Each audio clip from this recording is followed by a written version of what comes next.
we are ready to start. Thank you for being here, and welcome to the first joint matchmaking event between the Digital Large-Scale Partnership and the Digital Skills and Jobs platform about the 8th Digital Europe call on advanced digital skills that focuses on the Sectoral Digital Skills Academies. I am Caterina Bortolaso. I am project manager at the European Digital SME Alliance, and I have the chance to participate in both these EU initiatives that are very relevant in the digital skills development, as I am coordinator of the Digital Large-Scale Partnership, and I collaborate to the team managing the Digital Skills and Jobs platform. So it's a pleasure for me to be here today. So today's webinar will be divided in two parts. So we will start with 1 hour info session that will start right now. And after that, there will be time, more or less 3 hours, for a matchmaking session. And please invite other organizations to bilateral meetings. That's the reason why we're here, networking and matchmaking and finding partners for the Digital Europe call. So I would go quickly through the agenda. Next slide, please. So we will start with an introduction of the Digital Skills and Jobs platform by Joanna Zotsu, project coordinator at European Schoolnet. Hello, Joanna, and thank you for being with us. Then we'll go directly to the core topic of this webinar, that is the Sectoral Digital Skills Academy. Unfortunately, Nadia will not be able to be with us today, but Asia Sattler, Program Manager at DG Connect, will guide us through this call and also through the different topics, so AI, quantum, and virtual worlds academies, giving us an overview and the main requirements for all of them. Thank you very much, Asia, for being with us. After that, there will be a collection and a presentation of best practices from Digital Europe projects. So we will hear from Merit, Euridis, Trustfood, and DigiTwin for CUI. I know it's not an easy pronunciation, but I think I did it right. And then last but not least, I will introduce you to the matchmaking session and also to the Digital Large-Scale Partnership community.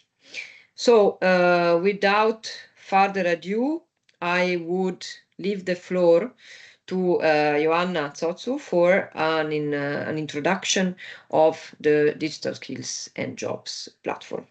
Thank you, Joanna. Thank you so much, Caterina, and thank you all for joining us here today and for your interest, of course, in this matchmaking session. My name is Joanna Zotsu, and I'm here on behalf of the Digital Skills and Jobs platform team to give you a quick overview of who we are and what we offer. And as we move to the next slide, the Digital Skills and Jobs platform is the European Union's one-stop shop for everything related to digital skills. It also serves as a central hub for the Digital Skills and Jobs Coalition. We're very proud to have built a vibrant and a growing community of more than 15,000 users with the platform receiving monthly over 21,000 visits. So what exactly can you find on the platform? We host a wide range of high-quality content contributed by both European and national initiatives. That includes good practices from across the continent, training and funding opportunities, as well as expert insights. One of our key features is a dedicated networking tool for the Digital Europe calls, especially those focusing on advanced digital skills. Beyond that, the platform is also the official home of several major EU initiatives. These include the Digital Skills Pledges, where organizations commit to real actions that boost digital skills across Europe. We also host the Cybersecurity Skills Academy, aimed at growing the cybersecurity talent pool. And the recently launched Industry Academia Network, which fosters a stronger collaboration between the academy, the academic institutions, and the companies to address cybersecurity skills gap. And of course, we're organizing the European Digital Skills Awards that I will go back to them later in my presentation. So the next slide. Before that, I would like to point out here that to enhance the user experience, we have developed a suite of smart tools. For example, our content recommender that helps users discover the most relevant resources among all the variety of resources we offer now on the platform. We also have the learning paths to match different skills, levels, and goals.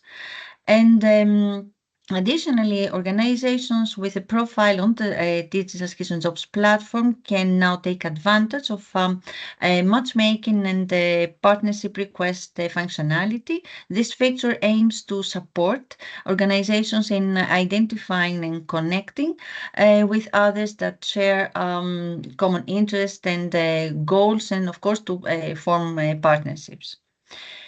Of course, we couldn't do this alone. The platform relies on a strong network of close partners, including the Platform Advisory Panel, the National Coalitions for Skills and Jobs, and the projects funded under the CEF and now DEP program. And we also work closely with the European Commission, whose direct input is invaluable in shaping our direction. And to the next slide. Currently, the platform features more than 3,000 content items, helping users across Europe to stay informed about both EU level and national level digital initiatives. Among others, of course, as I have already said, we also host training opportunities, funding opportunities, good practices, and so on. So let me highlight one of, in the next slide, one of our flagship elements, the pledges for digital skills and jobs. These pledges turn a commitment into action, with organizations taking tangible steps to improve digital competencies across the board. Those actions are free of charge for the users and target several categories. On the next slide, since 2023, the platform is also the home for the Cybersecurity Skills Academy. This is a key initiative focused specifically on boosting cybersecurity capabilities throughout Europe. And more recently, it was launched the Industry Academia Network that aims to strengthen collaboration between academic institutions and industry players to bridge the cybersecurity skills gap. A dedicated networking tool for the members of this network is available on the platform, and there is an upcoming repository of training that it is coming soon to the platform. And to the next slide. Okay, expertise is central to everything we do. One of our most engaging formats is the Digital Skills Talks. This is a series of insightful conversations with experts in the field. So far, we have hosted 12 live episodes, and they're all available on YouTube channel for everyone who would like to dive deeper. And to the next slide, the platform also plays a key role of course, in supporting the Digital Euro program. This is the reason we're here today. We have organized several info days, like the one that was 2 weeks ago for the Sectoral Digital Academies. And we offer networking tool to help organizations form consortia and support applicants interested in funding opportunities. Today, more than 600 members are part of this community. And to the next and last slide, looking ahead and following the success of the previous editions, we're excited now to be preparing the 2025 edition of the European Digital Skills Awards. This year's edition will be launched next week. And this is an initiative that celebrates outstanding projects from across Europe in areas such as education, workforce, upskilling, digital inclusion, women in tech, cybersecurity. So that's it from my side. Thank you once again for being here today. We hope this matchmaking session will spark new ideas and create meaningful connections. If you have any questions, feel free to raise them, of course, and you can reach out to us in the email address I will just add in the chat. Thank you so much. Over to you, Katerina. Thank you very much, Joanna. And I think it was a very good opportunity to share all the initiatives of the Digital Skills and Jobs platform. Please also apply for the Digital Skills Awards and follow us, and especially the Digital Skills Talks every month. And as Joanna has rightly remembered, on last Friday, we have followed a very insightful info day on the 8th round of digital skills, advanced digital skills call financed by the Digital Europe program.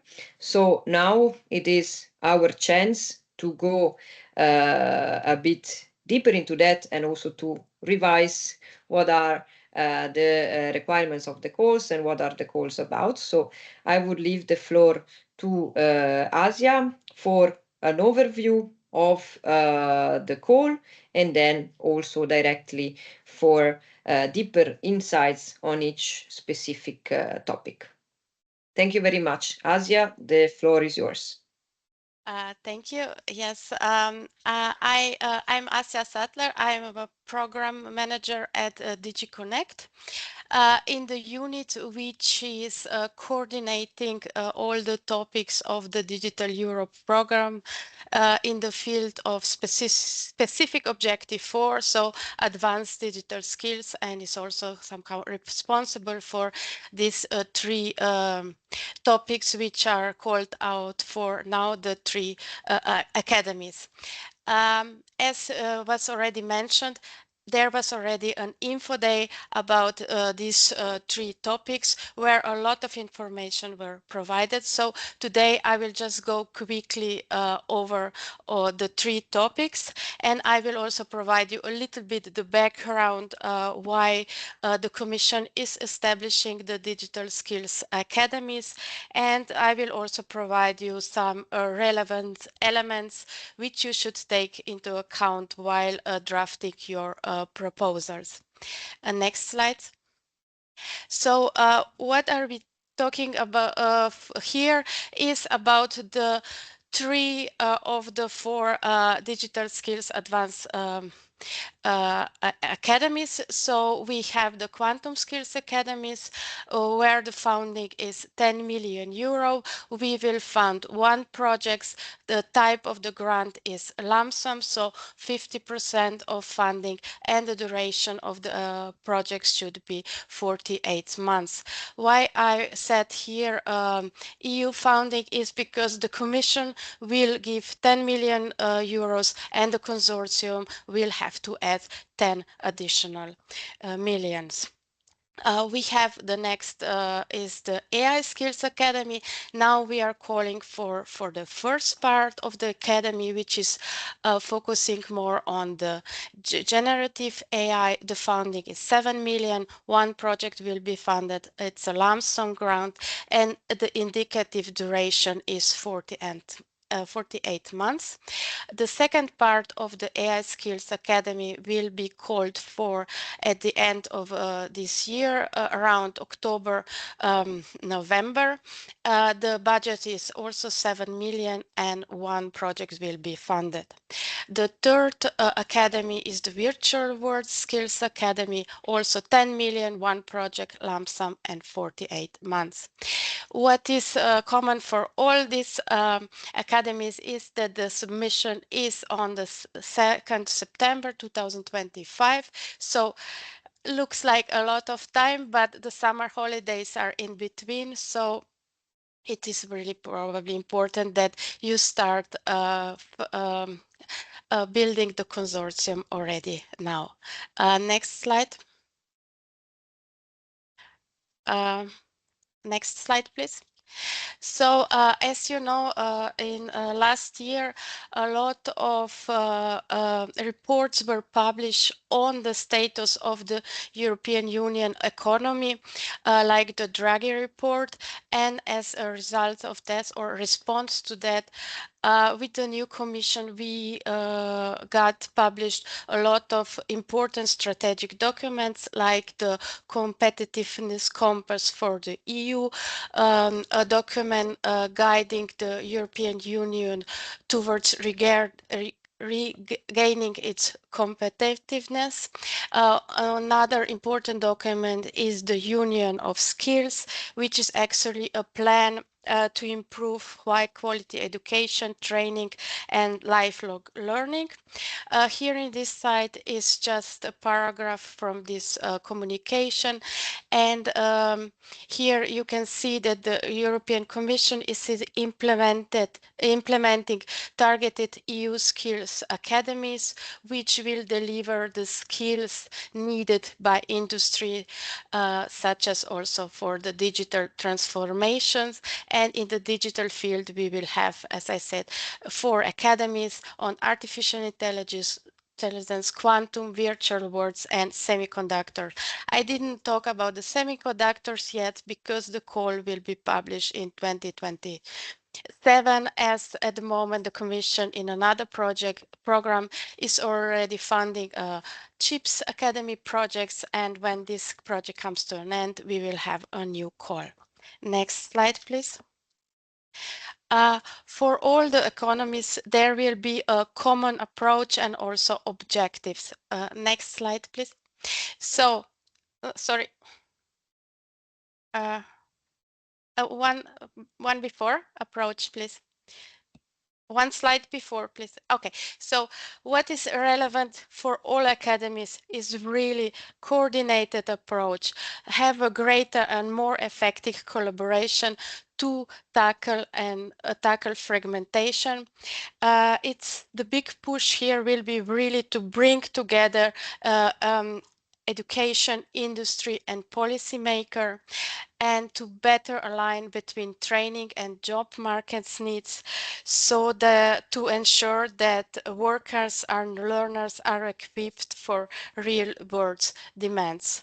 And also, if we look at the objectives in the next slide, we see that the overall objective for all academy is really to complement the existing action and initiatives in the now 3 digital areas, quantum, AI, and virtual worlds, to leverage industry to close the digital gap and to strengthen the pool of ICT specialists. So all of the academies will identify the skills gaps, identify the gaps in existing economic and training offer. They will develop new training offer. They will scale up successful one. They will propose up-to-date and flexible education and training pathways. They will create an ecosystem of stakeholders which will attract digital talent and also try to retain the digital talent in the digital areas. They will promote the uptake of trainings, fellowships, and other activities. They will also promote careers and trying to attract the underrepresented groups like the women or the people with disabilities or from underrepresented areas. And they will also try to attract foreign talent, so people to come back to Europe and stay and work in Europe. Next slide, please. When you read the call document of all the academies, you will see that all 3 academies are structured around the 3 main pillars. So the first pillar is really about training, about the knowledge, education, and training offer to provide. The second pillar is about building the ecosystem between academia, training institution, industry, research, and all the other relevant stakeholders. And it's also about communication, dissemination, promotion, and awareness raising activities to get awareness about these 3 digital fields. And the third pillar is about measuring progress to closing the digital skills gap and to match the supply with the demand in, of course, training activities. But regardless of these 3 pillars, you will see that the activity under each pillar of each academy are really different, as also the digital areas are really different. Next slide, please. If you will read the call document, you will see that we inserted quite a lot of common elements under each of the academies. So one of what I was talking about before about collaboration, coordination, and so one of the important elements is also that each academy will complement the existing EU funding action, be it the Digital Europe program, Horizon, Erasmus program, and all the other relevant initiatives in these specific digital areas. Also, in end of this year, we will call for 2 new topics in the Digital Europe program.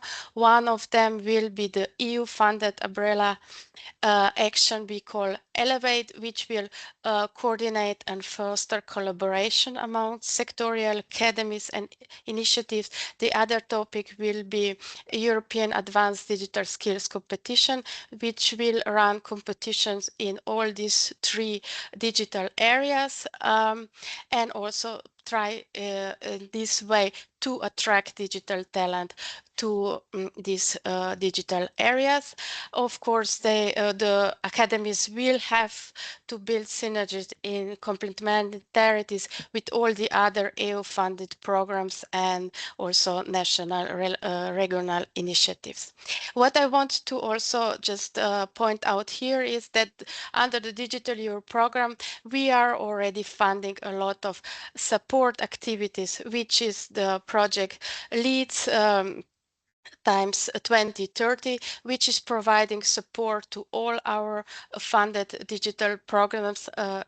This will be the case also for the academies.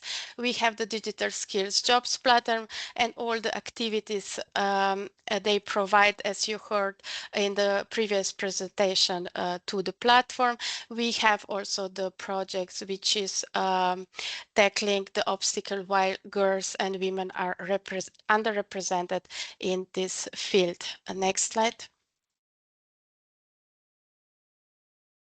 Okay, in this slide, I just wanted that you don't miss the possibility of the financial support to third parties to provide internship, fellowship, scholarship, and apprenticeships, and also the form of prizes for the Virtual World Academy.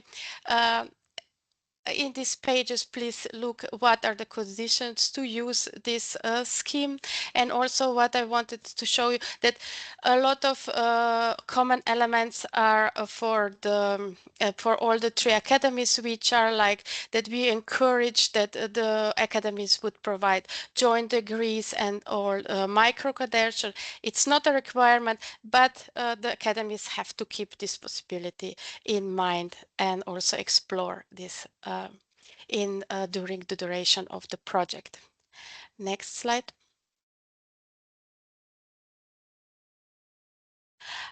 What is different for all the academies and in line with the matchmaking session today is the consortia composition. So the consortia composition is one of the eligibility criteria, and you have to take a really look at this, because if you miss to provide the required minimum consortium composition, which is for example for the quantum academy, 5 entities from 3 different eligible countries. If you miss to provide this, your proposals will be excluded and not evaluated. So the consortium composition is really a must.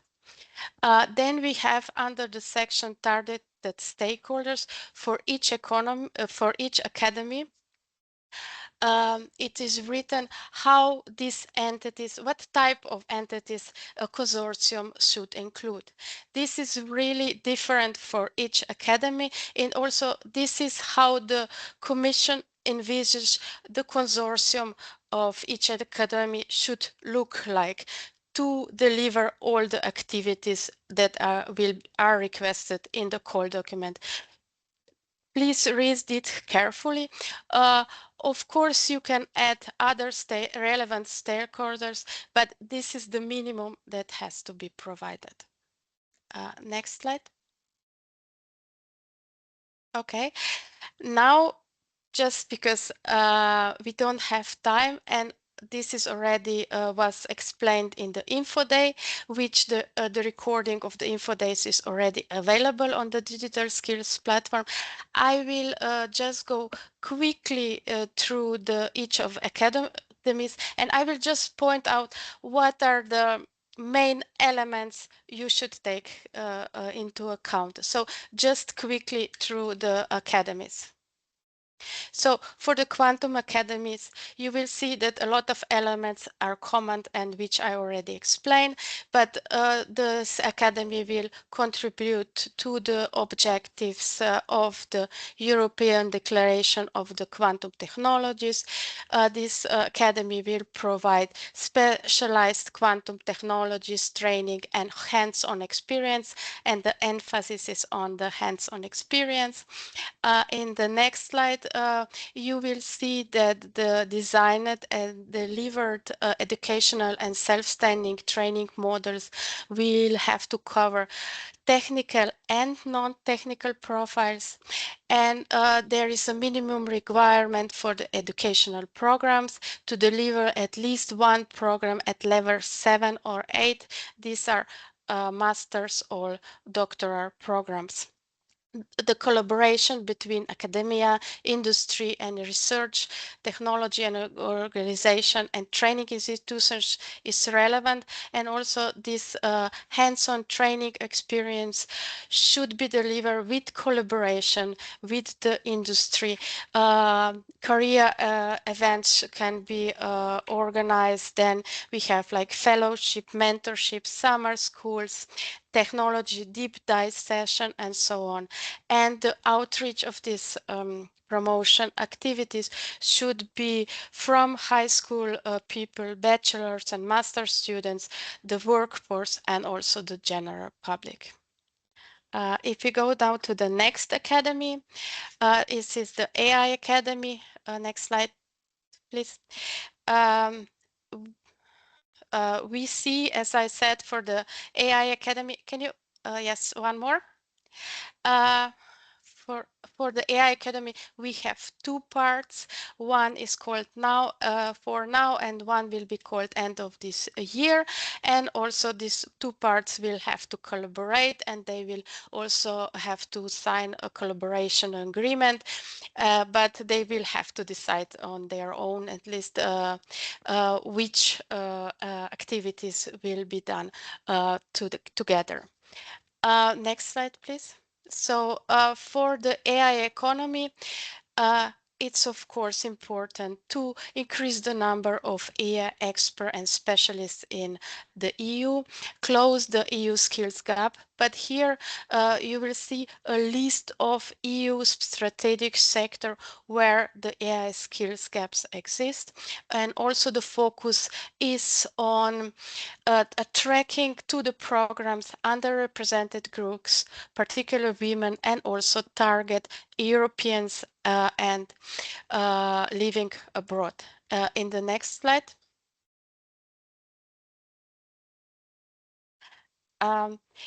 Just shortly, what is important under Pillar 1 is, of course, the design and piloting of programs and trainings. And then we have also the offer of scholarship and returnerships for women. Under the building the ecosystem, we have the AI fellowship schemes, the AI apprenticeships programs, and also the outreach companies, which should also target specialists abroad. Next slide.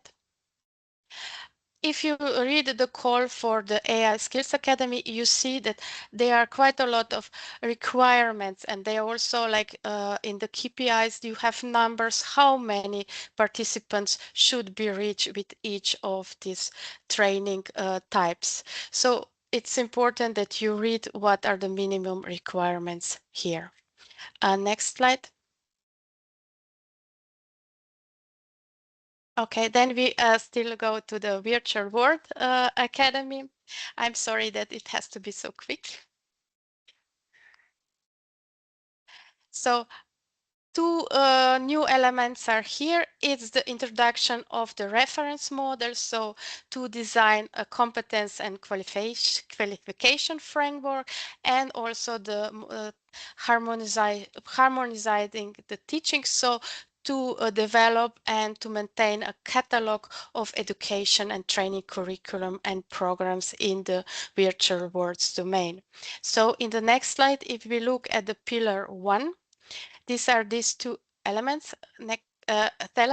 but also what is unique for the virtual worlds, that all the training offer has to build on 3 key building blocks, and also that the training offers is structured around targeted groups. So in the next slide, you can see these 3 building blocks, which are really relevant for the pilot 1. And in the next block, next slide, sorry, you can see the 6 identified target groups around which the the training offer should be provided and also piloted by the academies. And on the next slide for the virtual worlds, I mean, it's a nice closure of the academies, because the outcome of this on this slide could be applied to all academies. So it's really about to providing the needed skills in each digital area, so that the workforce is equipped with these skills to be able to boost European competitiveness and innovation capacity, and also to achieve better balance between the demand and the offer of the advanced digital skills. In the next slides. Okay. One more. Here, I just like to provide you the links. I mentioned a lot of these links already. What I want to focus here, or just to pay attention, is the brochure. So we are already funding more than 40 different digital advanced digital skills projects. You can see the names, what they are doing, and so on in this brochure. We have the project leads types 2030, which is providing also on their website a lot of relevant information for the projects. From the project, there you will also find the best practice repository, which is will be explained a bit more in the next presentation. and also all the other relevant links for this call. And in the next slide, as already mentioned, there was the info day on the 15th of May, and also the recording and slides are available. There you can find a lot of information and more deep information about each academy. There are also a lot of questions which were already replied. You have also a presentation on how to submit your proposal, how to register your partners on the lump sum, and so on. We had the info day, we have the matchmaking session today, but also next week there will be 2 more events, one which will be dedicated only to the Quantum Academy, so a 1-hour session where you can ask questions about the Quantum Academy. So this will be on Monday, and on Wednesday there will be another matchmaking event or information session which will focus only on the AI Skills Academy. So, but for this, please register by Monday. Also, a lot of information about these 3 topics are provided on the funding and tenders portal. There is also a section where questions which we already received for these academies are answered. There is also like a link where you can also ask more questions. And also there is the Digital Skills Jobs platform where a lot of informations are provided. So in case you have questions and would like to reach out, so there are many different possibilities for us to reach out and ask questions, which we will reply and also publish on the funding and tenders portal. So I think Thank you, Asia. talked about this. So thank you very much. Thank you. Thank you very much for this very exhaustive overview of the different opportunities under these 8 call. This was really a summary of the main important point, because the call is indeed very dense. So don't miss these brokerage events next week, and also don't miss the chance to rewatch the info day, and the recording is available in the digital skills and jobs platform. We will provide you with the link. So now, to give enough space to the projects that are also have also joined the event, I would leave the floor to Umberto Morelli, research technologist at Fondazione Bruno Kessler for Merit project. I just need to tell all of the project that come now that you have 5 minutes to present. Thank you very much. Thank you, Caterina, for the introduction. If you go next slides, I represent Merit. That is a project that involves 4 different universities: Spain, Latvia, Lithuania, and Estonia. And the outcome is the development of 5 different master programs to prepare the next generation of digital specialists in 3 domains: AI, cybersecurity, and IoT. We have more than 127 students in the first cycle, with a cross-partnership with the small-medium enterprise, from the design of the courses up to the participation to events, and in future for internship thesis and the career support. We also developed AI-assisted tools to aid the quality monitoring and predict what would be the outcome for those students. We organize annual events, hackathon, ideathon, and workshops.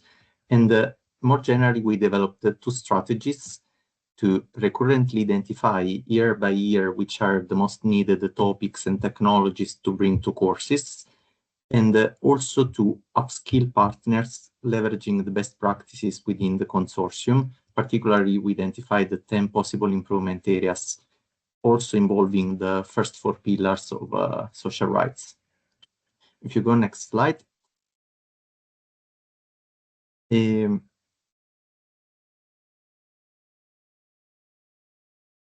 best practice that I would like to share revolves around having rules, and particularly commitment from partners, So having a handbook and a set of procedure. As I mentioned, we have a specific procedure to identify the topics.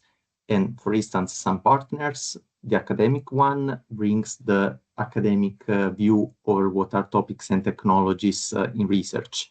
Small medium enterprise via questionnaire or the network of partners instead brings what are the market needs. Then we match the two and we have this independent review from within the consortium about what is the best for merit courses. Then it's important to organize recurring meetings and come prepared. So sharing the agenda and having an action point that allows me to, after a few days, go to a partner and say, you committed to this by this date. Those are general, but it's always important to have them in each part. Then we realized that to develop master courses, there were the need for specific work packages. We dedicated one to administration, one for communication and dissemination, and 3 different for design, development, and administration of courses. And we realized that they need to interact, and also the part of designing needed a lot of resource sharing. So each partner described what was his vision on what to develop and with which resources. There were common buying of material and resources.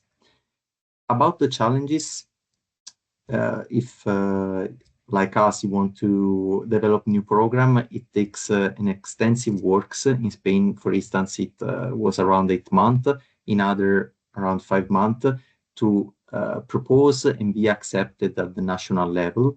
Also, another important thing relates to lecturer upskilling. So we started saying the cutting edge topics and technologies are those, and we had very limited time to develop courses, material, and requests from outside experts to actually teach those topics and technologies to students.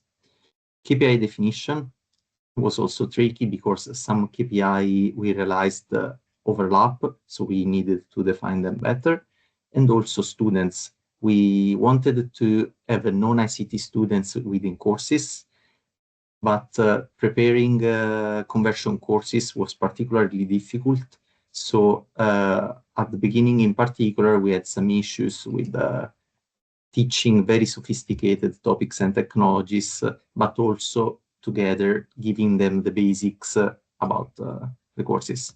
If you go next slide, you can see our team and some more general data on the Merit project. Also, if you want to go and check on YouTube, we realized some short videos. Also, if I recall well, we uploaded something, or we are about to upload something on the Digital Skill Angel platform. Thank you. Thank you very much, Umberto. I hope the organization that are here and that are going to apply have taken note on your presentation. Anyways, everything will be shared after the event. So now I will give the floor to Prof. Hans Ackermans from Euridis project. Hans? Yes, thank you. Okay, good. Hello, good afternoon. I'm an executive board member of the Eurydice project. The Eurydice project is a Digital Europe project in the advanced digital skills. We are developing and delivering several educational programs for master students, for teachers, but also for industry and lifelong learning. The Eurydice project has a number of specific characteristics. As you see at the right-hand side of this slide, there is a very big consortium spanning 15 countries, also outside Europe. A second specific characteristic is that the education we develop is very interdisciplinary. It's not only focused on technology and engineering, so technical skills, but we have also involved faculties of law, social science, economics, and humanities. And the sectors we are focusing on are those of education, culture, and communication. So that, please, next slide. Yes, thank you. Given this interdisciplinarity, one of the actions we are working on now is an international joint master with 3 different universities in 3 different countries. It will start in September this year, and 1 year later there will another 3 university degree awarding universities will enter. So our issue is, I'm not saying that this is a best practice, but I think this is an issue that almost all projects will have to encounter. Our issue is that students are distributed over multiple locations. In the start, 3 different countries, later on 6 different countries. That does require a lot of virtual and online education, but you don't want only online education, because there is a big need for challenge-based work groups across different countries. You want to develop a community, and you want to develop in-person contact. So the question is how to blend both in presence and remote forms of education. And we have developed a concept for that we call the collaboratorium, and you see some impressions, artist impressions at the right-hand side. So basically the idea is you have local classrooms, they do work, but they have a virtual connection to other local classrooms. And every now and then, every year, we bring everyone, teachers and students, together. And this is being built now, and in September we hope to have a full description on how it works, and we will make that available. Next slide, please. Yeah, the second issue we have been working on, and we have some ideas about it. Our consortium contains 15 universities, but also 10 SMEs, so very different providers. And the idea is to make it so that every course can be issued as a micro-credential course. And our experience is that it's a very complicated field with lots and lots of documents. So the practical question is how to make micro-credentials doable without too much bureaucratic red tape. And our suggestions are that we must be minimalist. There are some guidelines from the EU, and that must be followed, but going for much more will be difficult, because the experience is that every country, and sometimes even every university, has very different rules, and they are all conflicting. So you must go for the common elements only. It's also, you cannot be too ambitious. We can facilitate things, but you have no position to enforce recognition across the board. You can only help it a little bit. Then we think that if you do it in a minimalistic way, it's doable.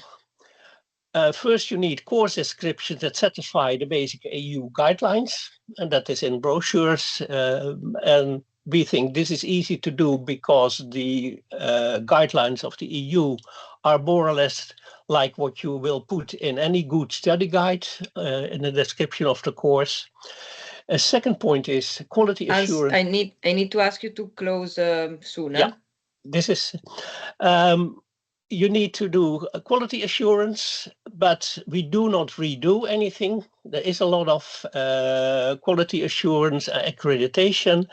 And then for example, for SMEs, what we will offer is a kind of peer review procedure, like you do it in research journals, but in this case for the micro-credential aspect of courses.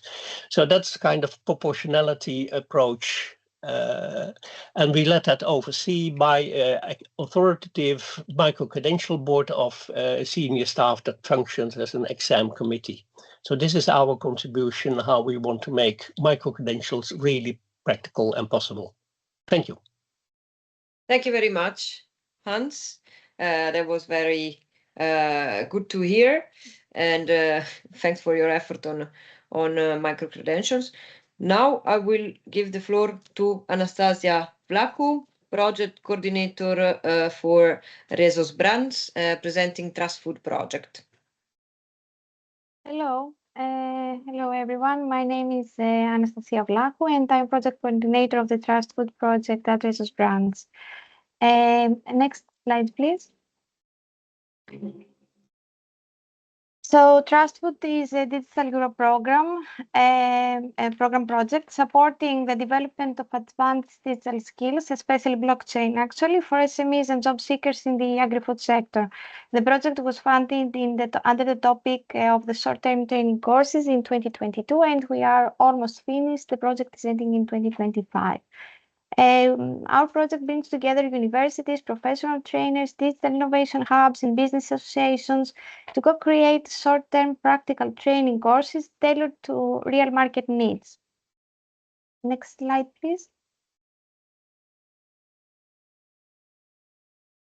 So one of our biggest challenges was the diversity of our target groups. We were going to design training for SME owners, employees, job seekers, each with different roles in the food supply chain and varying levels of digital experience. Some participants might be tech savvy, while others were have never encountered blockchain before. So this would make it extremely difficult to design a one-size-fits-all training. In general, without understanding the target group's specific needs, we risk creating content that is too advanced for some, too basic for others, and ultimately disengaging for most. That means low uptake, low completion, and minimal real-world impact. So in order to tackle this challenge, we implemented Task 3.1, probing trainees. Before any training content was developed, we conducted structured surveys with potential learners. We asked about their familiarity with digital tools, expectations from the training, and real-world challenges they face in the food supply chain. This feedback was carefully analyzed and directly informed the course content, the structure, and our case studies. By involving learners early, we made them co-creators of our material, not just participants. And this approach boosted relevance, it improved trust, and helped ensure the training met the needs, their actual needs, not just what we assumed they would need to be trained on. And next slide, please. So our approach resulted in several positive outcomes. First, the content was aligned with real learner needs, making it both relevant and practical. By addressing the learners' expectations from the start, we reduced the need of costly revisions later on, even though we had review and revision in our material, and improved the overall efficiency of the course development process. And what's more, our co-creation method has been recognized as a replicable model for future digital skills programs. Next slide, please. Our key takeaway from this approach is simple: don't guess, ask. By engaging learners early, we avoided costly misalignment and ensured the training met the real needs. By gathering feedback isn't enough. We had to then analyze and be flexible enough to adjust our plans, even when it meant rethinking our original ideas. Keeping feedback tools simply help maximize participation and collect meaningful insights. Above all, we learned that learner involvement is not just an add-on, it's a transformational approach that enhances trust, ownership, and engagement. In closing, the Trustfood approach is a flexible and adaptable model, and that it can be applied across sectors and digital training areas in our mind. So thank you very much. Thank you, Anastasia. So follow Trustfood project on the social medias. And now I will give the floor to our last speaker, Beatriz Martin Bautista Cerro, Project Manager at UPN, presenting DG Twin for CUE. And also I tell all of you, there is no problem if you join your bilateral meetings a bit later, you will still be able to join them. So you can wait for the end of this presentation. Beatriz, you are welcome to start. Thank you. Good afternoon, everyone. I'm Beatriz Martin Bautista Cerro, Project Manager of the DG for CUE project, and today I will be presenting the best project practices carried out by our project, which we have titled Bringing Industry to the Classroom, Expert Conference Connecting Students with the Digital Twin Innovations. Next slide, please. The European project DigiTwin for CUE was launched in November of 2022 with a duration of 4 years. Among the main project objectives, one strategic goal stand out: to prepare and deliver an executive master program aimed at civil engineers, addressing the significant lack of digital training in the field. Under this framework, it was launched the Executive Master in Digital Twins for Infrastructures and Cities.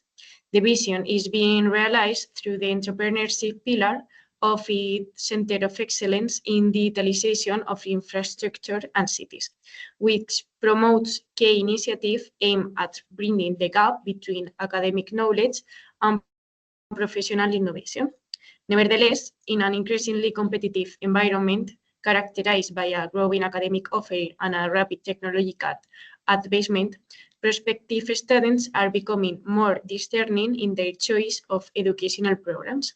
Attracting top talent is therefore a strategic priority for ensuring the success and sustainability of the DigiTwin for CUE project, while also serving as a valuable opportunity to strengthen its position as a leading reference in innovation and digitalization in the infrastructure sector.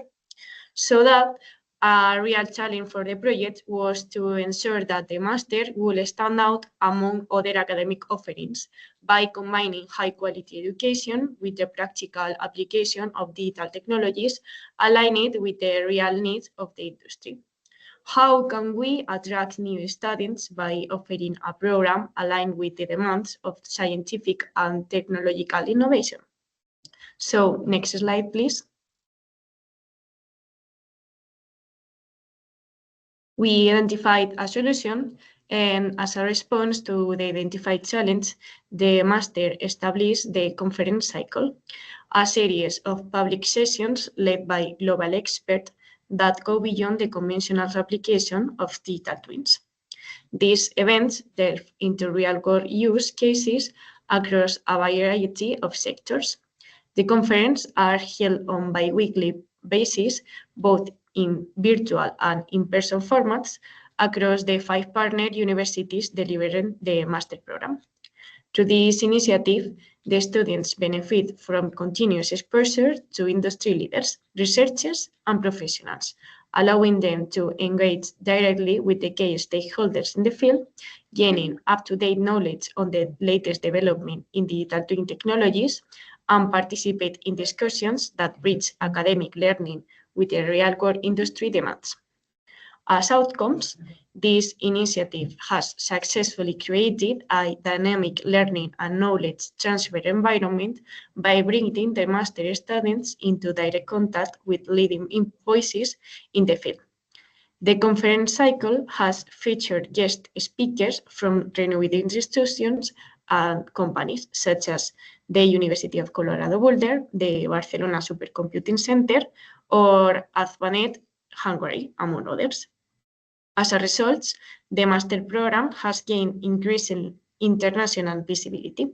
This is evidenced by the significant growth of our communication and outreach channels, with over 3,000 followers on LinkedIn and approximately 10,000 views on YouTube.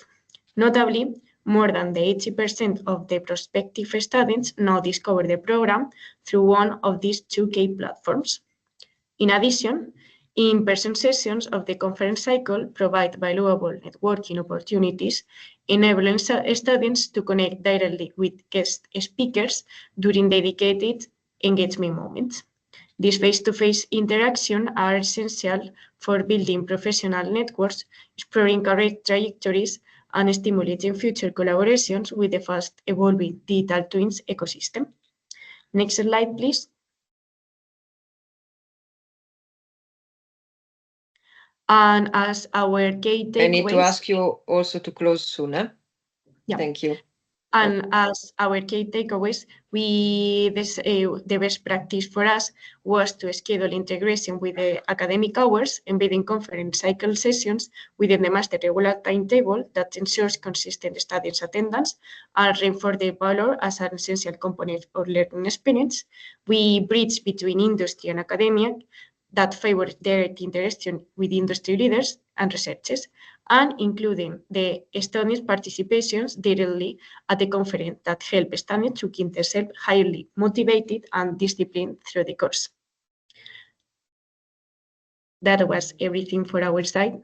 Thanks to all.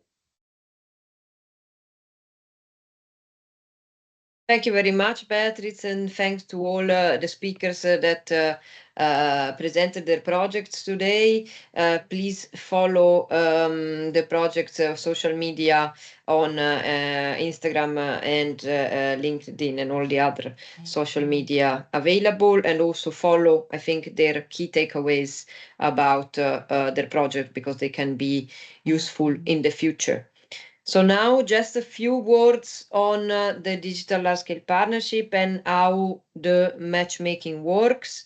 I will be very quick. If you have some scheduled meeting, don't worry, you will still be able to enter them.